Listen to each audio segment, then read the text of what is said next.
همه اینایی که میبینی کار هنرجوهای دوره آفلاین منه که بیشترشون با گوشی‌های معمولی گرفته شدن. تو هم میتونی محصولات، تنوع رنگ یا رضایت مشتری یا خیلی چیزهای دیگر رو اینجوری به مخاطبت نشون بدی. بیا بریم به آموزش بدم. 1. برنامه پیکسارت رو باز کن، گزینه بک‌گراند رو بزن تا یه صفحه خالی برات باز کنه.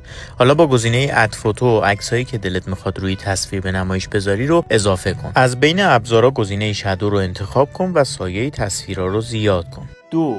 برو تو برنامه اینشات، گزینه استیکر رو بزن و عکسایی که از پیکسارت خروجی گرفتی رو روی تصویرت قرارشون بده. برای حرکت دادنش هم باید از 2 تا کی فریم استفاده کنی، یکی اول و یکی کمی جلوتر. نوار سفیدو میذاری روی کی فریم اول، تصویر رو از صفحه خارج میکنی و روی کی فریم دوم قرار میگیری و عکس رو جای درستش قرار میدی. حالا با گزینه استیکر بقیه عکس‌ها رو هم به همین شکل اضافه میکنی و بهشون کی فریم میدی. به همین راحتی. اینجا بهت یاد میدم راحت با گوشی تولید محتوا کنی. پیجمو دنبال کن.